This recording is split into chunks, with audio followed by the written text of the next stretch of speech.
नमस्कार, मैं हूं इंदु आहूजा और आप सभी का स्वागत करती हूं हमारे इस YouTube चैनल इंदु जी के रेमेडीज़ में।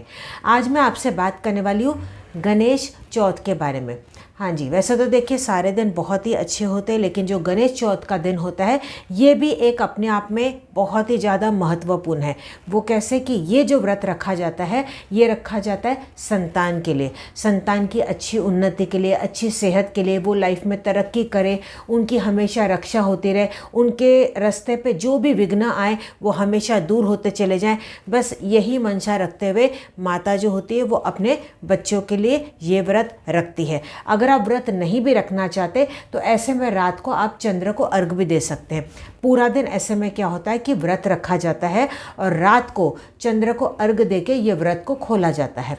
तो आपको क्या करना होता है, चंद्र को आपको अर्घ देना होता है और गणपति बापा के आगे आपको भोग लगाना है, उनके आगे पुष्प आपको चढ़ाने हैं, गूगल धूप आपको चढ़ाना है, आपको फिर कथा सुननी है और उसके बाद आपको चंद्र को अर्घ देना है।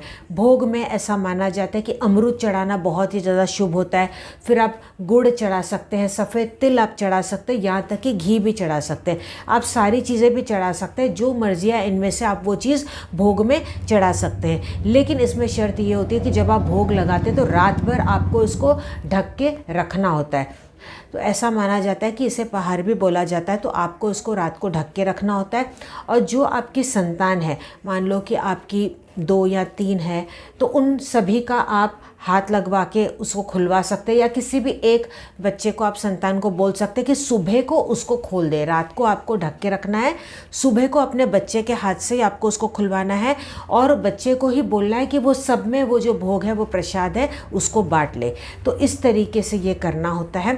तो जब इस तरीके से करते हैं तो ये बहुत ही अच्छे से काम करता है। इनकेस आपके बच्चे दूर रहते, आपके साथ नहीं रहते, तो आप ये खुद से भी कर सकते हैं। लेकिन अगर वो आपके साथ में, तो आप इस तरीके से करवा सकते हैं। अगर आपको लगता है कि नहीं अब वो नहीं करेंगे या उनकी शादी हो गई, वो शायद नहीं मानेंगे, विश्वास नहीं करते, तो आप उनका नाम लेके भी कर सकते हैं। अच्छा, ऐसा माना जाता है कि जो व्रत होता है वो आपको सुबह खोलना होता है, यानी कि रात को तो आप चंद्र को अर्घ देंगे, लेकिन दूसरे दिन आप प्रसाद खा के उसके बाद ही आपको अपना व्रत खोलना होता है। लेकिन इन केस आपको ऐसा लगता है कि आप नहीं कर पाते तो आप फलाहार कर सकते हैं, ऐसी कोई दिक्कत नहीं। अपने शरीर को तकलीफ़ देते हुए आप कोई भी चीज़ ना करें। लेकिन अगर आप व्रत भी नहीं रखना चाहते तो केवल आप चंद्र को अर्घ दे सकते हैं, आप भोग लगा सकते हैं। तो इस तरीके से भी अगर आप करेंगे तो भी देखिए परिवर्तन आएगा। बस आपको सच्चे मन से करना है, विश्वास के साथ करना है। तो आज इस एपिसोड में मैं आपको कथा भी सुनाने वाली हूँ। तो जब आप रात को भोग लगाएंगे तो उसके बाद ये व्रत कथा आप ज़रूर से सुन लीजिएगा, उसके बाद आप चंद्र को अर्घ दीजिएगा। अब मैं आपको बताती हूँ कथा। एक बार भगवान शंकर ने अपने दोनों पुत्र कार्तिकेय तथा गणेश से पूछा, तुम में से कौन ऐसा वीर है जो देवताओं की रक्षा कर सके। तब कार्तिकेय ने अपने आप को देवताओं का सेनापति प्रमाणित करते हुए देव रक्षा योग्य अधिकारी बताया। इसके बाद भगवान शंकर ने गणेश जी से पूछा। तब गणेश जी ने कहा, मैं तो बिना सेनापति बने ही देवताओं के सब संकट हर सकता हूँ। शिव जी ने दोनों बालकों को परीक्षा लेने हेतु कहा कि तुम में से दोनों जो भी पृथ्वी की परिक्रमा सबसे पहले करके मेरे पास आ जाएगा, वही वीर तथा सर्वश्रेष्ठ घोषित किया जाएगा।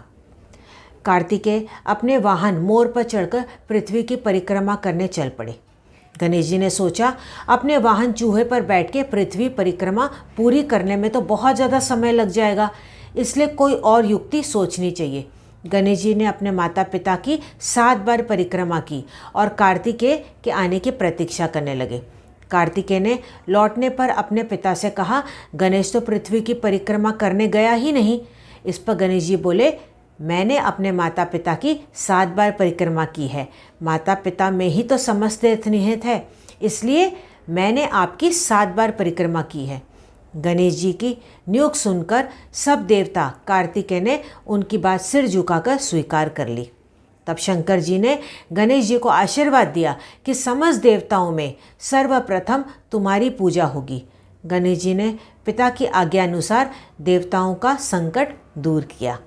यह शुभ समाचार जानकर भगवान शंकर ने कहा कि चतुर्थी तीर्थ के दिन चंद्रमा तुम्हारे मस्तक का ताज बनकर पूरे विश्व को शीतलता प्रदान किया करेंगे। जो स्त्री पुरुष इस तिथि पर तुम्हारा पूजन तथा चंद्रमा को अर्घ्य देगा उसका दैहिक तथा भौतिक ताप दूर होगा और ऐश्वर्य, पुत्र, सौभाग्य को प्राप्त होगा। तो यहाँ पे समाप्त हुई गणेश चौथ की कथा। तो आई होप आपको मेरा आज का ये वीडियो पसंद आया होगा, और वाकई में आपको पसंद आया तो थम्स अप ज़रूर से दीजिएगा। मेरे चैनल को ज़रूर से आप सब्सक्राइब कीजिएगा। नीचे रेड कलर का बटन है ना, वहाँ पे आपको प्रेस करना है। उसके पास में बेल बटन है, उसको भी आप प्रेस कर लीजिएगा। मेरे दूसरे 2 चैनल इंदु आहूजा और वर्ल्ड ऑफ बिट्टू, अगर आपको ये चैनल पसंद आए तो इनको भी ज़रूर से आप सब्सक्राइब कीजिएगा। तो मिलते हैं अगले वीडियो में, तब तक आप अपना ध्यान रखिएगा। हरिओम।